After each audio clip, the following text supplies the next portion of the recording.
Entonces este hombre le dice, bueno, pues permítame usted entonces pagarle los estudios a su hijo. Yo quiero pagarle una carrera y quiero que su hijo algún día pues saque una carrera y tenga unos estudios en la vida. El padre sí aceptó.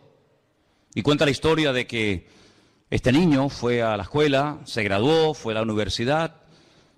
Y hoy en día todos lo conocemos como el doctor Fleming.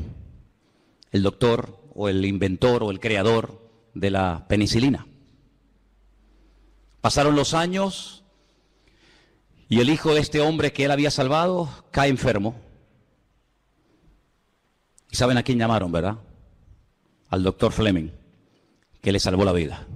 ¿Y saben quién era aquel niño que se estaba hundiendo, que por poco pierde la vida, que gracias a este Fleming pudo salvar la vida? Winston Churchill. ¿Qué les parece? Las vueltas que da la vida, ¿no? Las vueltas que da la vida. A veces hacemos cosas en la vida que no le damos como importancia, tanto en lo bueno como en lo malo. Decimos, eso no tiene importancia. Yo siempre digo que por encima de nosotros hay siempre un ojo que nos observa, un oído que nos oye y un Dios que lo sabe y lo conoce todo. Y cosas que a veces hacemos en el sentido negativo, que parece que nadie se ha enterado, que nadie se ha dado cuenta, siempre hay alguien que sabe lo que hemos hecho, en lo bueno y en lo malo. Y yo siempre digo que los pecados que Dios perdona son aquellos por los cuales pedimos perdón. Si no pedimos perdón por un pecado que hemos cometido, Dios no lo puede perdonar, porque Dios perdona aquello por lo cual pedimos perdón. Pero Dios también toma buena nota de aquellas cosas buenas que hacemos que a lo mejor no han sido vistas, no han sido reconocidas, nadie te ha dado las gracias, las has hecho y han quedado ahí como en puntos suspensivos, ¿verdad? Pero sin embargo Dios ha tomado buena nota de cada una de ellas. ¿Cuántos dicen amén? Si uno analiza objetivamente la vida del Señor Jesucristo, uno dice, Señor, tanto sacrificio, tantos milagros, tantas curaciones, ¿para qué? ¿Cómo te pagaron? ¿Cómo reaccionaron a la hora de la verdad todas aquellas personas que tú sanaste, que tú liberaste, que tú les cambiaste la vida? Bueno, sinceramente, al pie de la cruz no vemos a Lázaro, que vivía al lado. Betania de Jerusalén está como de aquí al barrio de la Salud, o menos. No estaban ni siquiera sus hermanas, aquellas que le habían suplicado, Señor, corre, date prisa, vente, que el que amas está enfermo. Allí no estaba María ni Marta. Oye, tampoco estaba aquel ciego que sanó en Jerusalén. No estoy hablando de uno que sanó en la otra punta del país, sino de aquel ciego que dice la Biblia que lo mandó al estanque de Siloé. Y dice que fue con barro en sus ojos y volvió viendo. Tampoco estaba. Bueno, por no estar no estaban ni sus discípulos. No estaba Pedro, no estaba Santiago, no estaba Tomás, no estaba Mateo. No estaban sus discípulos, pero uno sí estaba. Sabemos quién es, ¿verdad? Juan. Y yo creo que hay detalles que en la vida marcan la diferencia. Lo que este agricultor hizo por aquel chico, que lo hizo desinteresadamente, sin esperar recibir recompensa alguna, fíjate la repercusión que tuvo en la historia, y fíjate a quién salvó, y a lo que llegó ese muchacho en la Segunda Guerra Mundial. Y yo creo que en el sentido espiritual hay miles de detalles que podemos hacer a lo largo de nuestra vida, que Dios toma buena nota de ellos, y cuando llega el momento, el Señor, que toma siempre buena nota de nuestras acciones, pero más que de nuestras acciones, de la actitud con la que hacemos las acciones. Porque podemos hacer muchas cosas, ¿verdad, hermanos? Pero ¿por qué las hacemos? ¿Cómo las hacemos? ¿Con qué actitud las hacemos? ¿Con qué actitud hemos ofrendado? ¿Con qué actitud hemos predicado? ¿Con qué actitud hemos hecho aquella obra? ¿Con qué actitud? Eso es lo que cuenta delante del Señor. Pues yo creo sinceramente que por el hecho de haber estado Juan al pie de la cruz, expuesto a que también le echaran mano y lo crucificaran a él, yo creo que el Señor lo recompensó, ¿sabes? No tengo un versículo que pueda utilizarlo como aval de lo que estoy diciendo, pero creo sinceramente que a veces hay detalles en la vida que hacemos para el Señor, porque todo lo que hacemos en la vida, dice la Biblia, que tenemos que hacerlo no solamente en el nombre del Señor, sino para el Señor. ¿Cuántos dicen amén? No para ser visto, ni aplaudido, ni reconocido, sino para el Señor. Yo creo que por el hecho de haber estado Juan allí también, como no, jugándose la vida, allí al pie de la cruz, el Señor lo recompensó dándole la revelación más grande que jamás ningún ser humano ha tenido acerca de él. Y me refiero al último libro de la Biblia, el libro del Apocalipsis. Todos los discípulos murieron como mártires, salvo Juan y Judas, que se ahorcó. Todos los demás tuvieron muertes terribles, terribles. Pero Juan murió de muerte natural. Juan murió con casi 100 años de edad. Lo dije en una ocasión y lo quiero volver a repetir esta tarde. Si Juan, supongamos, para redondear las cifras, supongamos que fue llamado por el Señor para convertirse en uno de sus discípulos, más o menos, pone tú, 30 años. Si muere a los 100, este hombre ha estado 70 años de su vida sirviendo a Cristo. 70 años de su vida dando el callo de su vida, predicando de Él, de su palabra, de lo que vio, de lo que aprendió, de lo que experimentó. Él fue uno de los que subió al monte de la transfiguración, ¿os acordáis? Él vio a Elías, él vio a Moisés, él escuchó aquella conversación allí en el monte Tabor, y allí los vio hablando, ¿verdad?, de cómo sería su venida, su partida. Él vio cosas tremendas y él tuvo durante años, durante muchos años, él tuvo el privilegio de tener en su casa nada más y nada menos que a la madre de nuestro Señor Jesucristo. A Miriam o a María. ¿Cuántas preguntas le habrá hecho Juan a María, verdad? ¿Cuántas conversaciones alrededor de una mesa? Oye, ¿y cómo era él de niño? ¿Y cómo hablaba? ¿Y cómo se comportaba? ¿Y qué te dijo verdaderamente Gabriel? ¿Cuántas conversaciones en tantos años habrá mantenido Juan con María y María con él, verdad? Pero Juan llegó a ser el hombre que vivió más cerca del corazón de Cristo. Así como David fue el hombre que vivió más cerca del corazón de Dios en lo que llamamos el Antiguo Testamento, en el Nuevo Testamento fue la persona que más profunda e íntimamente llegó a conocer al Señor.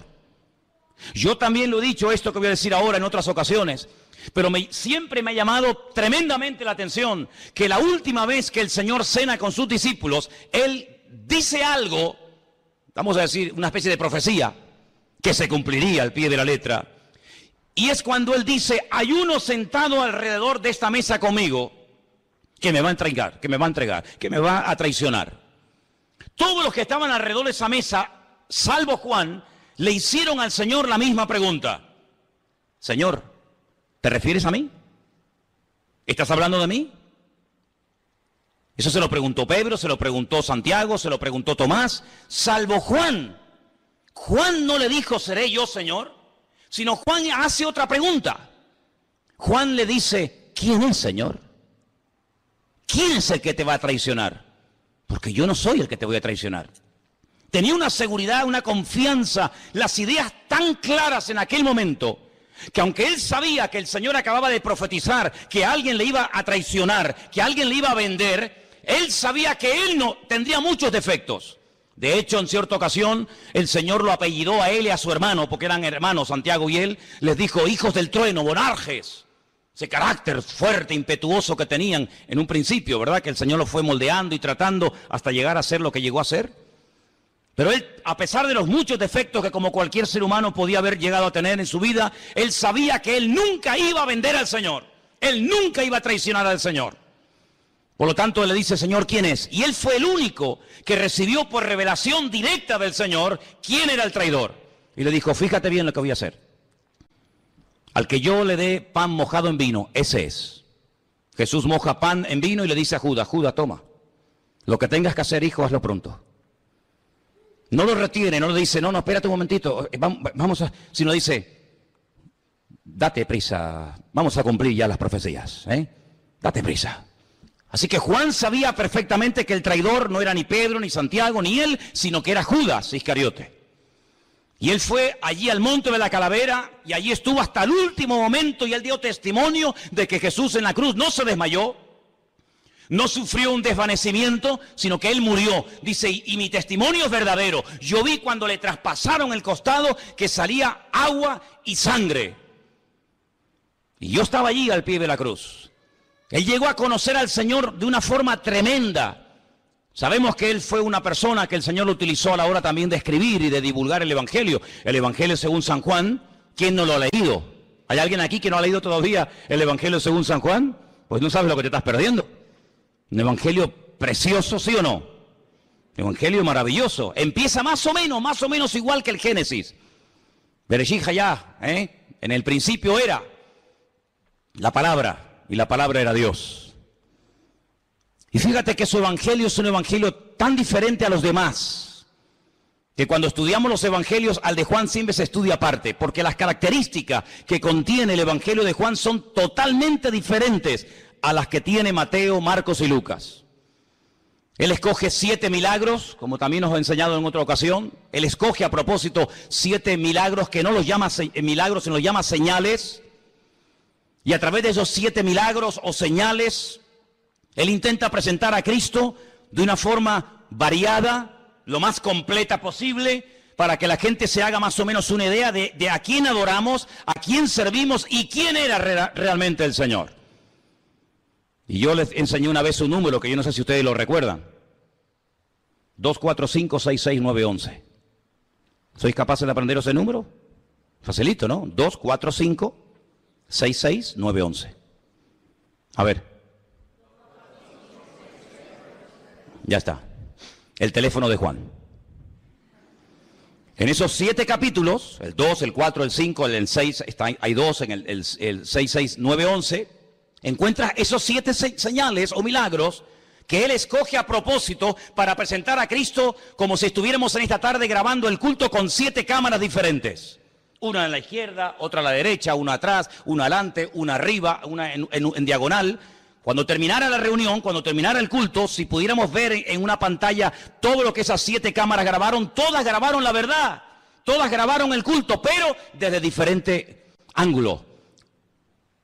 Con una veríamos a unas personas, con otra veríamos a otros hermanos, con otra veríamos una perspectiva diferente a la otra, pero todas grabaron la verdad. Eso es lo que hace Juan. Él comienza su evangelio diciendo que el primer milagro de Cristo, y curiosamente el único que dice cuál fue el primer milagro de Cristo es Juan. Dice que convirtió agua en vino, pero no en un vino cualquiera, sino en un vino de calidad. Luego Él es el Señor de la calidad. ¿Cuántos dicen amén? No hace las cosas de cualquier manera, sino las hace las cosas con categoría, con excelencia. Convirtió el agua en buen vino. Es un milagro profético. Hay muchos tipos de milagros en la Biblia. Este es un milagro profético, porque la Biblia dice que es lo que será, lo mismo que fue. Llegará un momento en el que a la iglesia le faltará el vino. Llegará un momento en el que al pueblo de Dios le falte, ¿verdad?, ese gozo, esa alegría, ese júbilo, esa renovación, y el Señor viene casi en el último momento a renovar lo que el diablo ha querido deteriorar y romper, pero Él viene a restaurar todo, y hasta que no restaure todo, Él no viene. ¿Cuántos dicen amén? Y vemos cómo el Señor sana a distancia. No hace falta que el enfermo esté aquí, cerquita, que se deje tocar, que se deje ministrar. No hace falta. Señor, tengo un criado que está enfermo. Bueno, vamos, no hace falta. Di la palabra. Pues venga, va, tu criado está sano. Y cuando llega, la palabra llegó antes que Él. Luego el Señor es el Señor del espacio, de la calidad, del espacio, pero también del tiempo. ¿Cuánto tiempo llevas aquí? 38 años. Venga, levántate, toma tu lecho y anda. Y hace en segundos lo que 38 años de espera absurda y ridícula en el estanque de Bethesda no hicieron.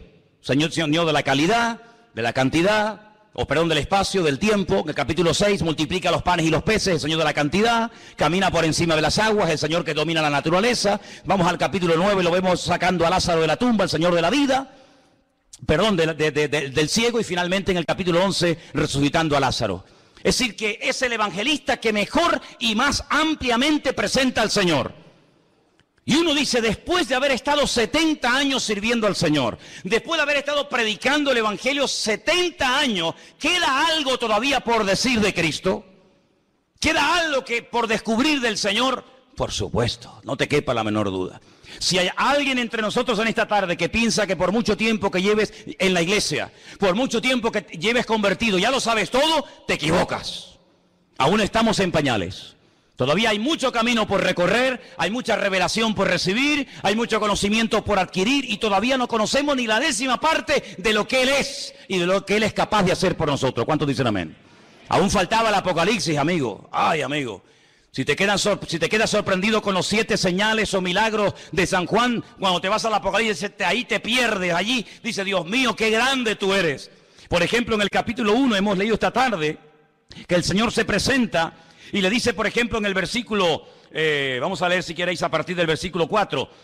Juan escribe un mensaje a 7 iglesias que están en Asia Menor.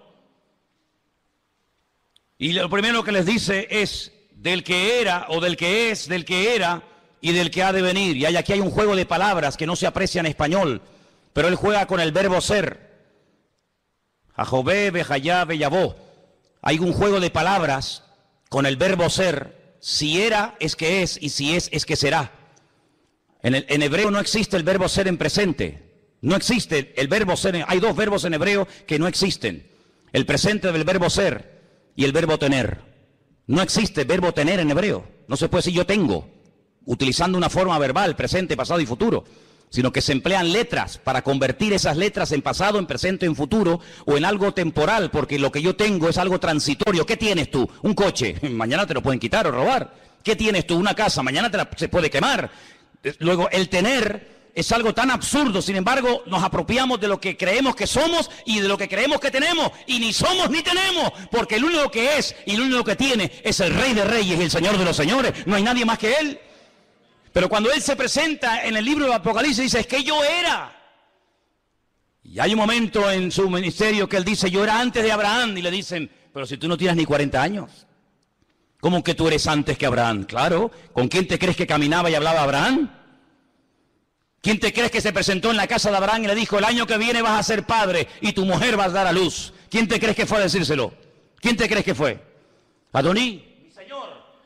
Abraham no se postraba ante nadie ni ante nada. Abraham era monoteísta, Abraham adoraba al Dios único y verdadero. Dice, cuando lo vio, salió corriendo, se postró ante él y lo llamó Adoní, mi señor. Qué honor tan grande recibir a mi señor en casa. Y entonces el Señor le comunica la próxima destrucción de Sodoma y Gomorra. ¿Con quién te crees que hablaba David? ¿Con quién te crees que hablaban los profetas del Antiguo Testamento? ¿Con quién te crees que hablaba Isaías y recibía revelación cuando relató su crucifixión? Es como si el Señor le dijera, mira, apunta ahí, escribe. Y le corre el velo del futuro y le dice, escribe cómo voy a ser crucificado, humillado, maltratado, crucificado, muerto, resucitado. Escríbelo. Es decir, Él ya era antes del principio de los tiempos, antes de Génesis 1 ya Él existía, porque Él es eterno. ¿Cuántos dicen amén? Como hombre, como persona, su naturaleza humana tuvo un principio, evidentemente. Pero como Dios, a Dios no lo ha creado nadie. En el principio era el Verbo y el Verbo era Dios. Por lo tanto, Él es eterno. En el principio creó Dios los cielos y la tierra, pero ¿quién creó? Dios o Jesucristo. ¿Quién fue? ¿Uno u otro? Él mismo. Elohim, el único nombre de Dios que está en plural. El único nombre que está en plural. La traducción literal sería dioses. En el principio los dioses crearon los cielos y la tierra. Y decimos, ¿cómo que los dioses? ¿Cuántos hay? Hay uno, pero ese Dios es plural. Ese Dios se manifiesta a veces como padre, a veces se presenta como hijo, claro. Pero no hay ningún problema en ello, que yo soy padre, ahora mismo yo soy padre y al mismo tiempo soy hijo. No tengo que desdoblarme, no tengo que dejar mi naturaleza de padre para convertirme en hijo o dejar de ser hijo. No, soy al mismo tiempo padre, hijo, marido, pastor, amigo, lo que tú quieras. Y Él se presenta a veces como hijo, a veces se presenta como Dios. No hay ningún problema en ello, no hay ningún problema. Además, si Dios no pudiera humanarse, si el Señor no pudiera encarnarse, entonces no es todopoderoso. Está limitado, quiero pero no puedo. Pero Dios puede hacer lo que quiera porque Él es el Dios todopoderoso. Arriba en el cielo y abajo en la tierra. No hay ninguna limitación para Él. ¿Cuántos dicen amén? Por lo tanto, amados hermanos, cuando Juan comienza a recibir aquella revelación, se da cuenta de que aquel que estuvo con ellos durante 3 años caminando, multiplicando los panes y los peces, caminando por encima de las aguas, era Dios en carne y hueso. Y por eso al final del ministerio dice que todos se postran y lo adoran. Nunca lo habían hecho, pero ese día sí, lo adoraron. Y después de haberle adorado, volvieron a Jerusalén con gran gozo, dice la palabra, ¿verdad? La pregunta es, ¿tú tienes claro quién era Él? Porque hay algunos que no sé, ¿tienes claro quién era Jesucristo? Un gran sanador, un gran médico, un gran orador, pero aparte de eso, ¿quién era verdaderamente el Señor? Era Emmanuel, era Dios con nosotros. Se metió en un frasco, se limitó, claro, en espacio y en tiempo, como todos los seres humanos, Pero por encima de eso, nunca perdió su capacidad es divina. Es más, cuando un día viene una persona que no se habían visto teóricamente nunca en la vida, Jesús dice, chicos, escúcheme bien, mira, ahí viene un verdadero israelita. Y Natanael le dice, Señor, pero si tú a mí nunca me has visto, si no nos conocemos, dice que no, yo te vi a ti el otro día cuando estaba debajo de la higuera. Y Natanael dice, Señor, dice, no te sorprendas por esto no es más que el principio. A partir de ahora vas a ver ángeles que suben y bajan, suben y bajan, suben y bajan sobre la vida del Hijo del Hombre. Por lo tanto, no te sorprendas, ¿te das cuenta? Así que, amados hermanos, lo vemos a Él, sí, limitado en espacio y en tiempo, pero lo vemos a Él que Él no es controlado por nada ni por nadie. Él es capaz de hacer milagros creativos, de crear de la nada cosas que no existen, de multiplicar los panes y los peces, de caminar por encima de las aguas. Él es capaz de resucitar muertos que hace más de 72 horas que están ya muertos y pudriéndose en un cementerio. No hay problema en ello. Y lo tiene que llamar por nombre, porque si solamente hubiera dicho ven fuera, sale todo el cementerio fuera. Él tiene todo el poder y tiene toda la autoridad. No hay nada que lo limite, absolutamente nada. Él es capaz de bajar al infierno y decir al diablo, dame las llaves, fuera, se acabó. Aquí el que manda, el que controla, el que abre y el que cierra soy yo. Él es el Dios todopoderoso. ¿Cuántos dicen amén? Pero aparte de eso, en el libro del Apocalipsis aparecen títulos que Él recibe. Y por ejemplo, mira este, versículo 5, Jesucristo, el testigo fiel. ¿Sabéis que la palabra testigo y mártir es la misma? El mártir, el fiel, el primogénito de los muertos, el soberano de los reyes de la tierra, al que nos amó, nos lavó de nuestros pecados con su sangre. Bendito sea Dios. Qué maravilloso saber que hay un perdón para los pecados, que el ser humano puede recibir perdón, puede recibir alivio, puede recibir paz a través de la sangre de Jesucristo. Y dicho sea de paso, solamente la sangre de Cristo puede limpiar nuestros pecados. No hay nada que pueda perdonar los pecados, de limpiar nuestra alma más que la sangre de Jesucristo. No hay nada.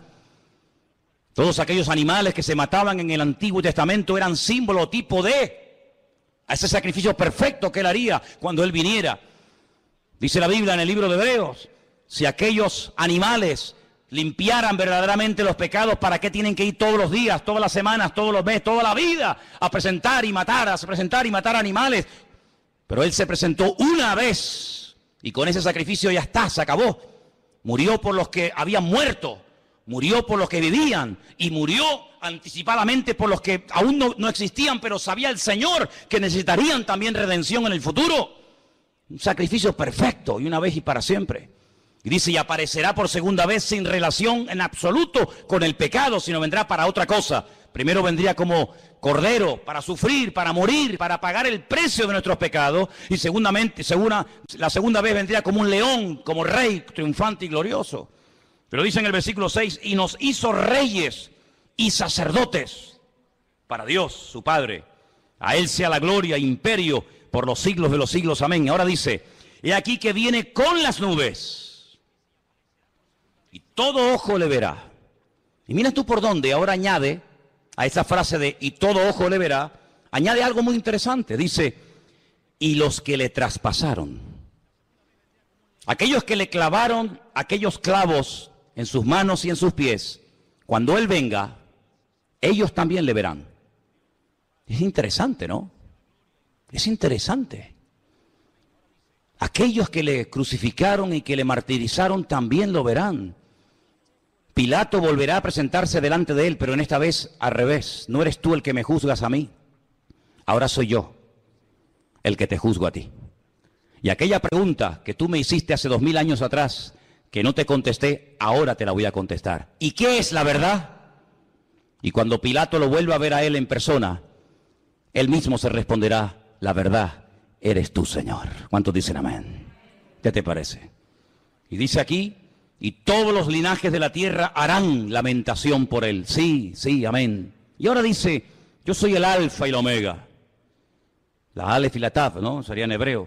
El principio y el fin, dice el Señor. Esta palabra, el Señor, no se tenía que haber traducido por Señor, porque la palabra Señor es Adonai. Pero el nombre que aparece es el nombre sagrado de Dios. Ese nombre que forman 4 letras, Yod, Hei, Bad, Hei, ¿verdad? Ese nombre se pronuncia Yahweh. Ese es el nombre que aparece en el texto. Es decir, que aquí está poniendo al mismo nivel, a la misma altura, al Dios creador, con su amado Hijo Jesús. Y dice, el que es, el que era y el que ha de venir. Y ahora aquí aparece un artículo, que es el artículo Él, y a continuación, Todopoderoso. Si usted lee, por ejemplo, el Nuevo Testamento en hebreo, esas dos últimas palabras, el Todopoderoso, en hebreo dice El Shaddai. Pero Él en hebreo no es el artículo. En hebreo solamente hay un artículo, no hay el, no hay la, hay uno solo. Se pronuncia Ja. Solamente hay uno. Así que en hebreo no dice Ha Shaddai, el Todopoderoso, sino dice El Shaddai. Él en hebreo significa Dios y Todopoderoso significa Shaddai. Es el único nombre de Dios que se puede hacer con la mano, porque tiene tres letras. Una letra que se llama Shin, una letra que se llama Dalet y una letra que se llama Yod. Shin, Dalet, Yod. Y se hace así. Este es el nombre de Dios. Shin, Dalet, Yod, Shaddai. Así que cuando Juan está recibiendo esta revelación, está recibiendo una revelación de Dios, del Dios El Shaddai, que generalmente se traduce por el Todopoderoso, pero que realmente la traducción exacta no es esa, sino es el todo suficiente, más que el todopoderoso. El todo suficiente significa que Él no necesita de nada ni de nadie para ser lo que es. Jesús dijo, ustedes separados de mí no sois nada. Es que yo soy catedrático. Ustedes separados de mí, para mí no eres nada. Eres un cero a la izquierda. Pero yo, sin ustedes, soy El Shaddai, soy el Dios Todopoderoso.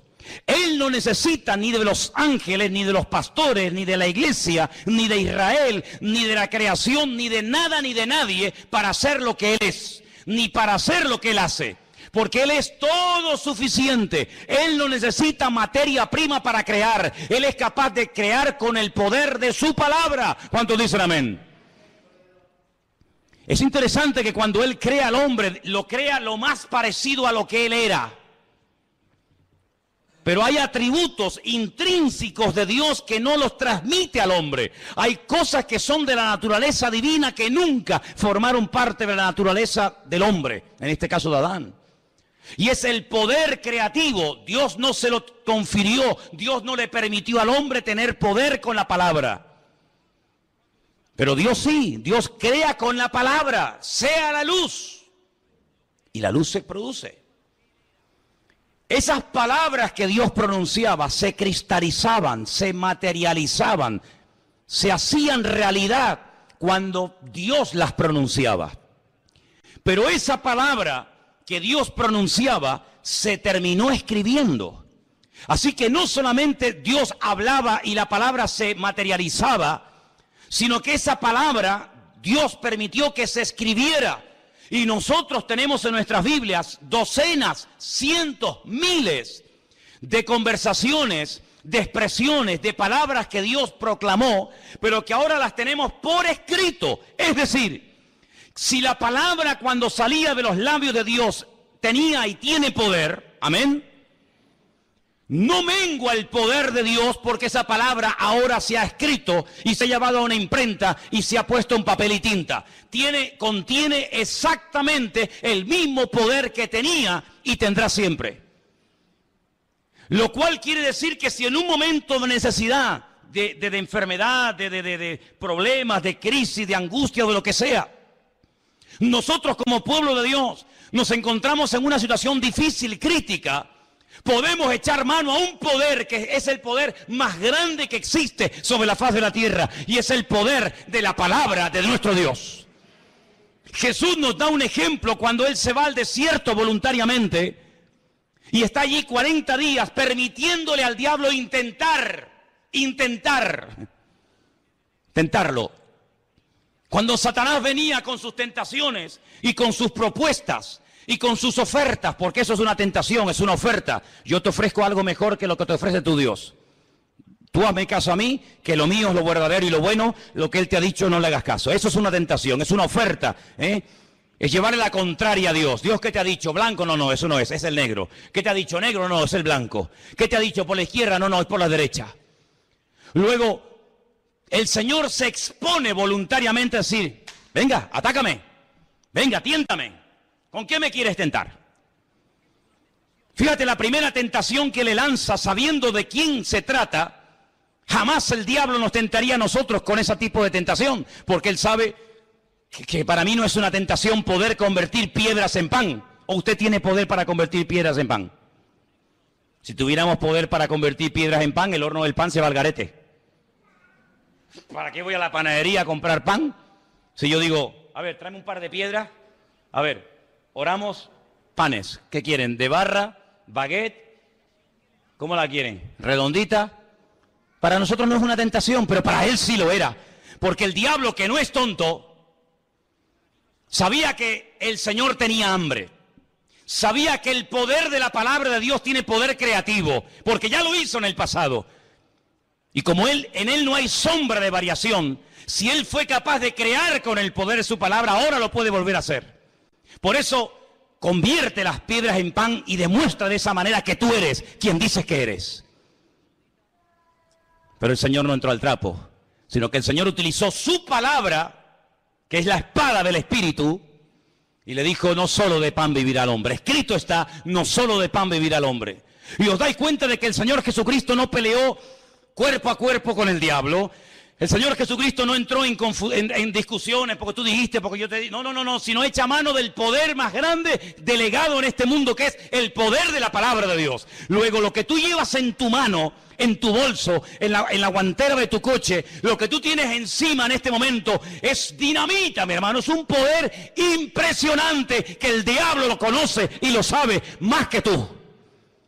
Por eso lo que tenemos que hacer a partir de ahora, cuando vengan tentaciones, cuando vengan dificultades, búscate el versículo clave, claro, que no te venga el diablo con una tentación y le responde diciendo, Jesús lloró.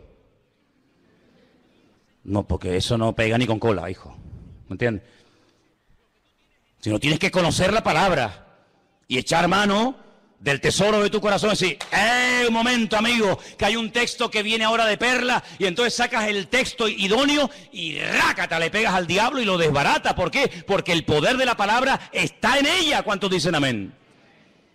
Qué tremendo, ¿no? Qué tremendo.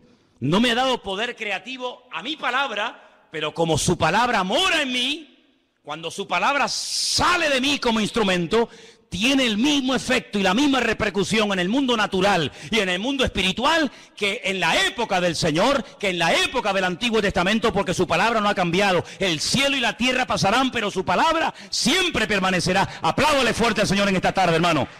La palabra de Dios tiene poder, aleluya. Es la espada del doble filo. La espada de doble filo. ¿Con qué le cortó la cabeza Goliat o David a Goliat? ¿Con qué se la cortó? Con la espada. Lo hirió con la piedra, pero lo mató con la espada. Hay gente que sabe tirar piedras. A veces no saben a quién apuntan, al que se ponga por delante.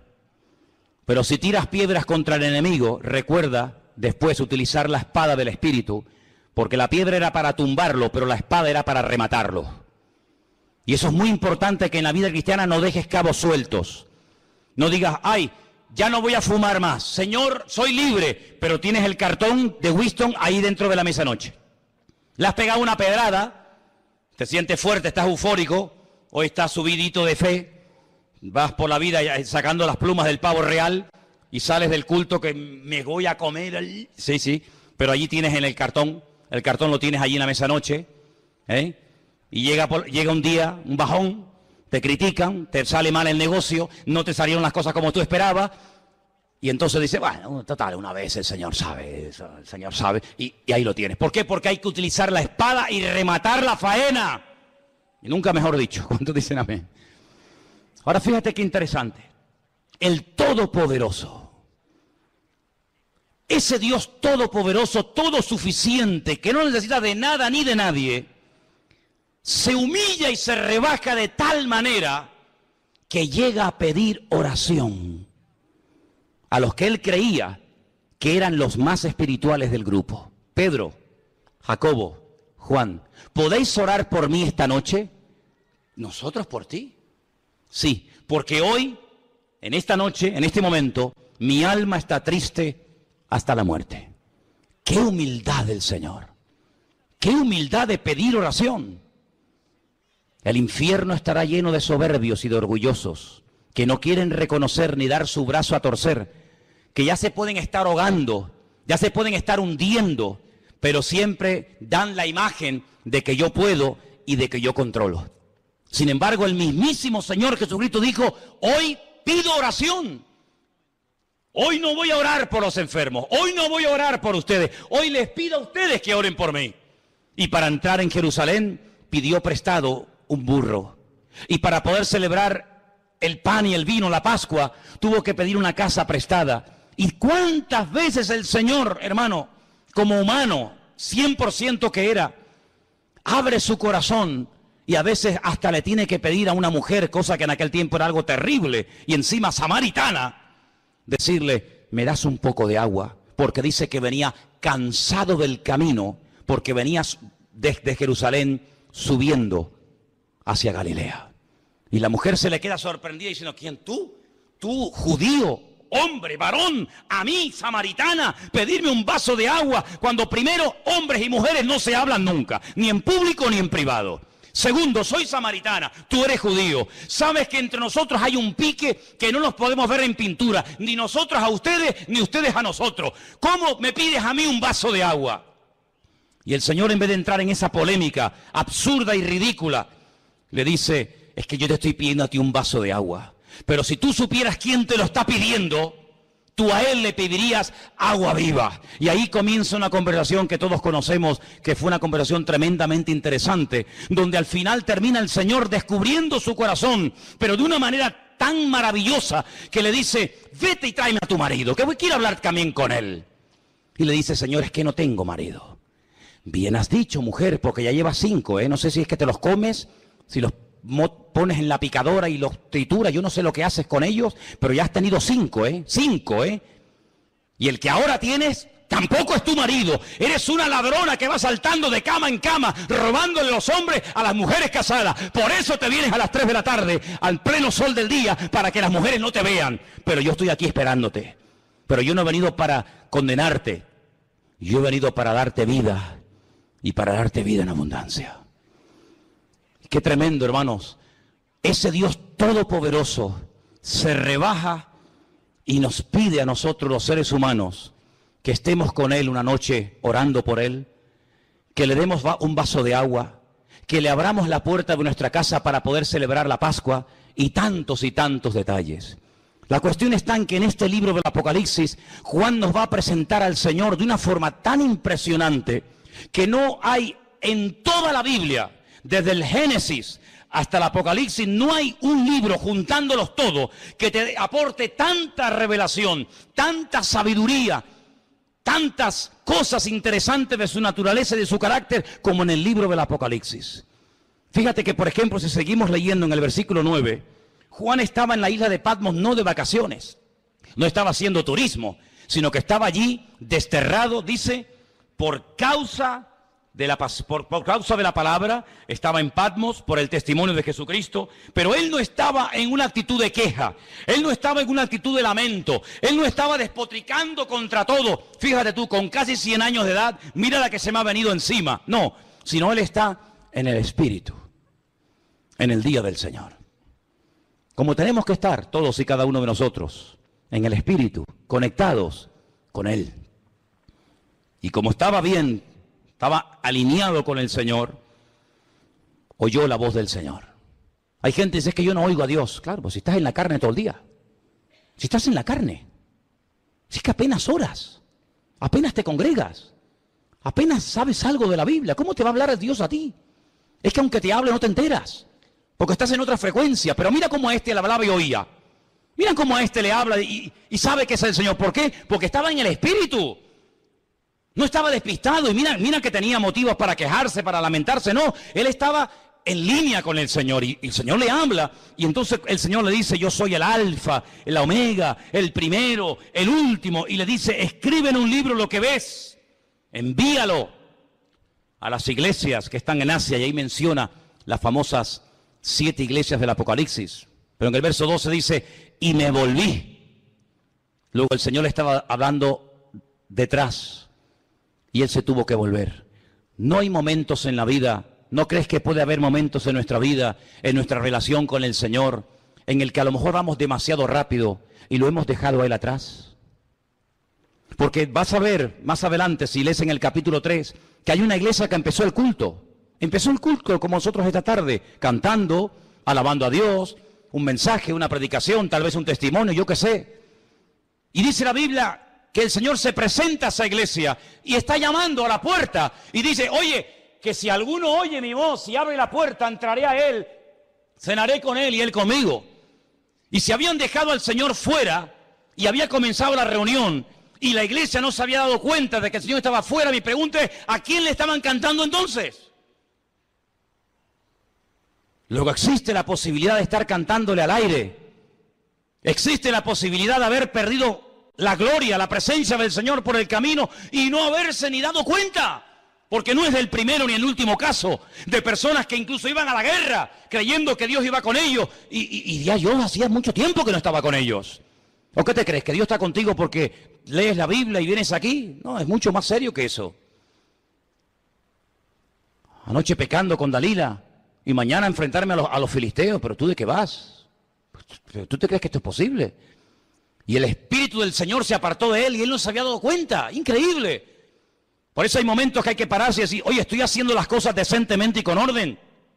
Estoy obedeciendo al Señor, porque el Señor me está hablando, pero la voz la oigo allá atrás. No me está hablando delante, luego Él va adelante y yo le sigo, sino que me está hablando y me tengo que dar la vuelta y decir, uy, pues si el Señor está allí. No tuvo que volver un día su madre y su padre, José y María, a Jerusalén, porque lo habían perdido, ¿sí o no? Si no, es que perdieron al niño. No, yo creo que el niño no se perdió, yo creo que los padres eran los que estaban perdidos. Porque el niño estaba donde tenía que estar, en la casa de mi padre, en los negocios de mi padre, es donde yo tengo que estar. Se volvió, y entonces cuando se volvió para ver la voz, esto es muy interesante, porque las voces no se ven, las voces se oyen. Pero ocurre exactamente lo mismo que en el monte Sinaí. Cada vez que hay una revelación espectacular de la gloria del Señor, los sonidos se ven, no se oyen, se ven. Dice que ellos vieron en el monte Sinaí, ellos vieron el sonido de la trompeta. Y no es un fallo de traducción, porque volvemos otra vez al Apocalipsis y dice, me volví para ver la voz. Es interesante notar, ¿no? ¿Qué nivel, qué dimensión de revelación hay que se puede incluso ver hasta el sonido? Porque el sonido se puede ver, pero no con el ojo humano. Pero en ese nivel de relación sí se puede ver. Y dice que vuelto vi 7 candeleros de oro. Esto es muy interesante porque ahora vamos a ver la explicación. En medio de los 7 candeleros, a uno semejante al Hijo del Hombre, vestido de una ropa que le llegaba hasta los pies, ceñido por el pecho con un cinto de oro. En su cabeza y sus cabellos eran blancos como la lana, como blanca lana, como la nieve, sus ojos como llama de fuego, sus pies semejantes al bronce bruñido, refulgente como en un horno, y su voz como estruendo de muchas aguas. Esto está muy bien. La descripción del Señor que se le está presentando en Patmos es impresionante. Nunca Juan lo había visto así. Nunca lo había visto así. Lo había visto desfigurado, lo había visto comiendo, lo había visto predicando, lo había visto echando fuera demonios, lo había visto sanando enfermos, lo había visto caminar por encima de las aguas, lo había visto de muchas formas, pero nunca lo había visto de esta forma, nunca. Entonces un nivel superior de comunión con el Señor. Pero antes de verlo a Él, antes de describir con esta exactitud como Salomón describe a la amada, o la amada describe al amado en el libro del Cantar de los Cantares, que lo describe con una exactitud, y cómo lo describe también porque lo conocía. ¿Y cómo sabía cómo eran sus piernas, sus pechos, sus ojos, sus orejas, sus pies, su cabello? Pues porque lo conocía, porque es imposible poder describir a un hombre o a una mujer con esa perfección si tú no tienes ese nivel de intimidad, ese nivel de comunión. Pero mira cómo ella lo describe perfectamente. Dice, ¿habéis visto a mi amado? A mi amado, ¿de tu amado? ¿Y quién es tu amado? Dice, mi amado en un grupo de 10.000 destaca por encima de los demás y dice, porque mi amado es, y comienza a describirlo con una perfección tremenda. Pero ¿cómo lo conoce también? Amigo, Porque cuando uno tiene comunión con el Señor, uno descubre el corazón de Dios, sabes cómo habla, cómo se mueve, qué le gusta, qué no le gusta, igual que en un matrimonio. Pero antes de verlo así y de describirlo, lo que ves son 7 candeleros. A mí me hace gracia cuando hay gente que dice, no, yo no he dejado de leer la Biblia, yo no he dejado de orar en casa, pero yo no me congrego. Entonces, ¿tú qué te estás inventando una Biblia a tu manera? ¿Un cristianismo paralelo? Porque lo primero que tuvo que ver Juan es a las iglesias. ¿Pero a cuáles? ¿Las más bonitas? ¿Las perfectas? No. Las iglesias donde había falsas profecías. Las iglesias donde había falsas doctrinas. Las iglesias donde había discrepancias los unos contra los otros.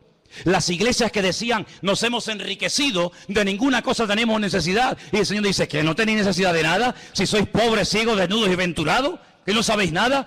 Primero tienes que ver a mi pueblo, a mi cuerpo, a mis hijos, para después verme a mí.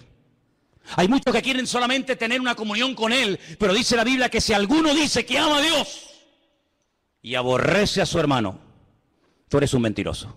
Y te lo digo así en la cara, tú eres un mentiroso. ¿Usted ama a Dios y no puedes ver a este en pintura? ¿Y no puedes ver a esta en pintura y cuando viene por aquí te haces el loco y vas por la otra calle para que no te vea? Usted es un mentiroso según la palabra de Dios. Porque dice que el que dice que ama a Dios y aborrece a su hermano es un homicida y es un mentiroso. ¿Por dónde empieza el amor a Dios? Si usted nunca ha visto a Dios, ¿sabe cómo es Dios? Usted nunca ha visto a Dios, nunca lo ha visto. Usted nunca ha oído la voz audible de Dios. Pero ¿dónde comienzo a descubrir a Dios? ¿Dónde comienzo a conocer al Señor? En el pueblo de Dios. Y cuando uno ve al pueblo de Dios, uno dice, pero Señor, es que tu pueblo no es perfecto. Claro, pero cuando tú conoces al pueblo de Dios, ¿sabes de quién te enamoras? ¿De quién? Cuando tú ves a los hermanos, cuando tú ves al pueblo de Dios, cuando tú ves el estado de las iglesias, ¿de quién te enamoras? Algunos dicen de los hermanos, ¿sí? No me digas, qué espiritual. Cuando yo veo a los hermanos y veo las iglesias y veo las congregaciones, yo me enamoro de Dios. Porque yo digo, qué grande eres tú, Señor. Que con lo malo que somos, con lo envidiosos y orgullosos y esto que somos, qué grande eres tú, Señor, para amar a este pueblo en el cual yo me siento parte, porque es imposible que si no es por un amor sobrenatural, es imposible que Dios nos ame, porque el que nosotros le amemos a Él es lógico y normal, lo decía anoche. ¿Quién no se va a enamorar de un Dios que cuando estás enfermo te sana?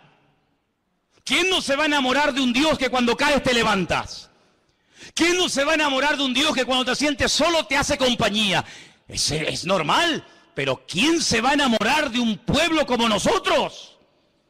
Solamente Él. ¿Por qué? Porque Dios es amor. Dale ese fuerte aplauso al Señor en esta tarde, aleluya. Por eso cuando te veo a ti, me enamoro de Dios, aleluya. Bendito sea Dios, bendito sea Dios. Y dice aquí, cuando le vi, versículo 17, caí como muerto a sus pies. Caí como muerto a sus pies.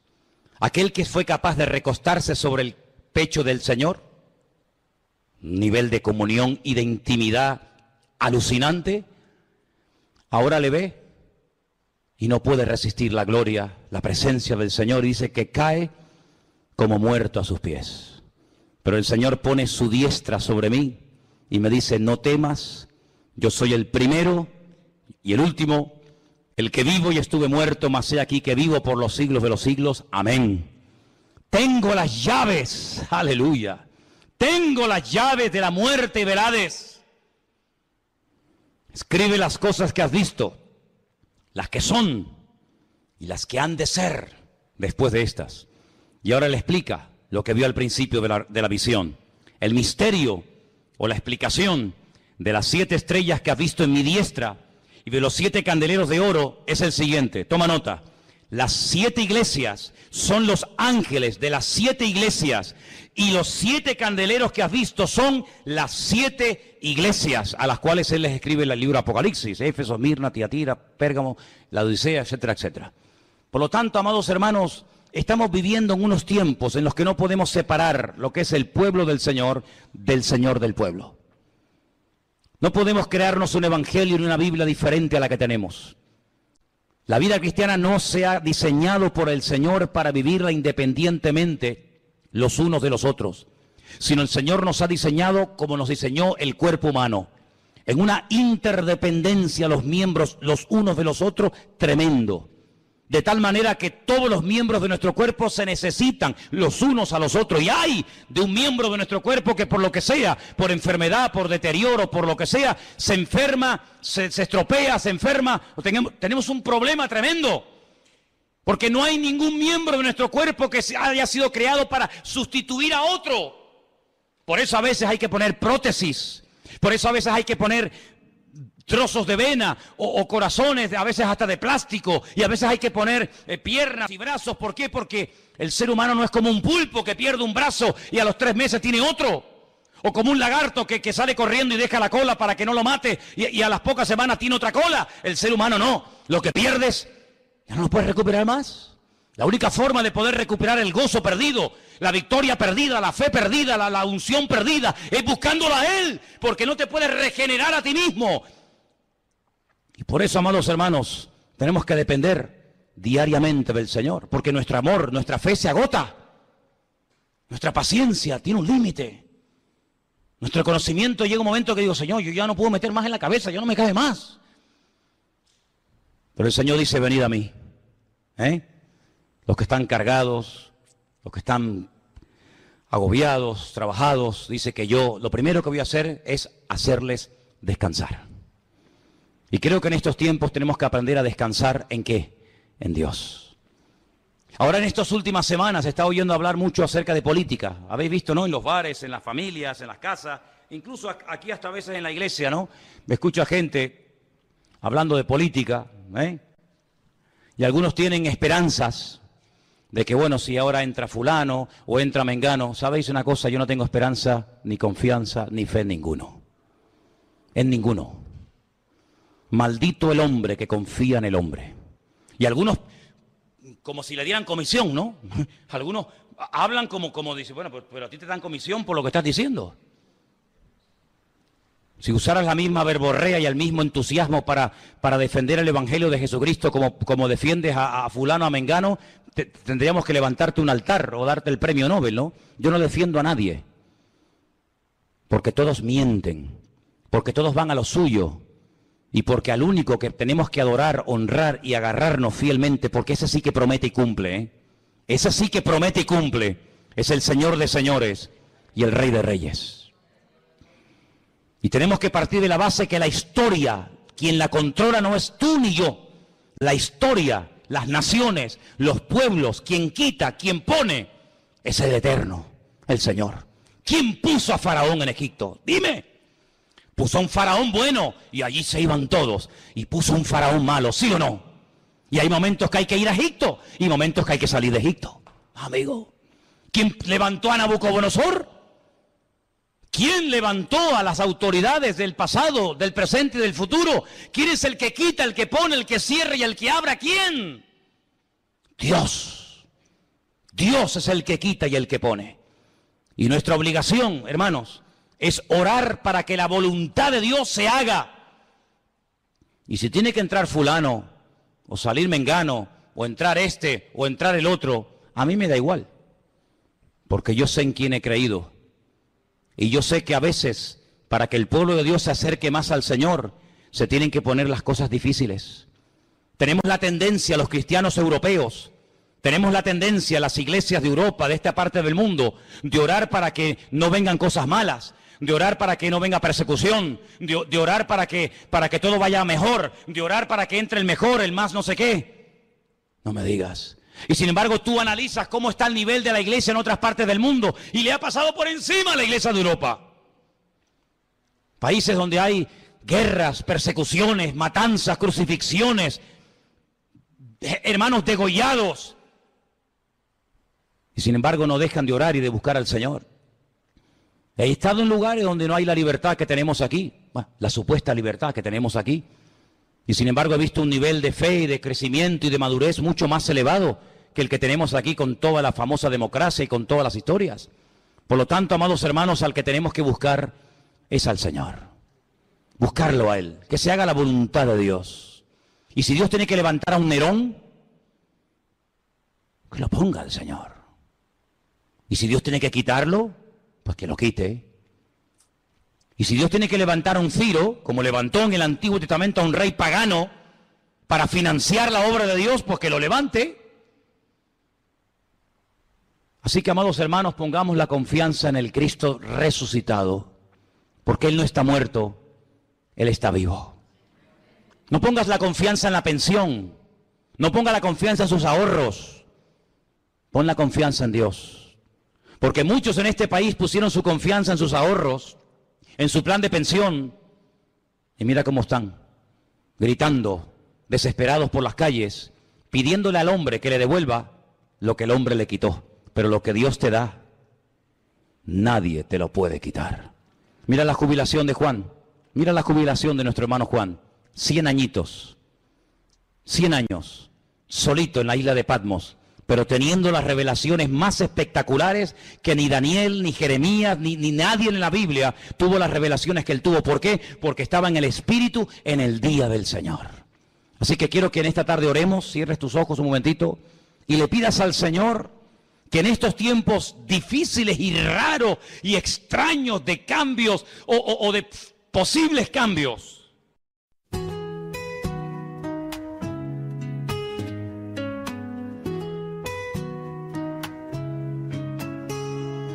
incorporate rhythmic bass lines and gentle drumming to establish a groove, while adding horns and strings to enhance the depths and richness of the sound.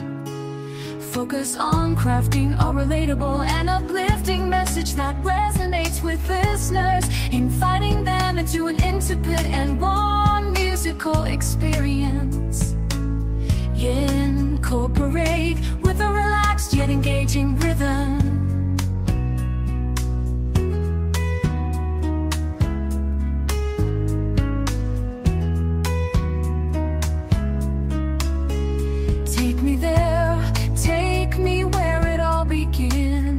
Met you by the riverside, the city lights dim. You had that look, like you knew where I'd been. You asked me who's in your heart tonight, but I smiled back, staying out of sight. You're my anchor, my flame, lighting up shadows, calling my name. But every glance has its cost.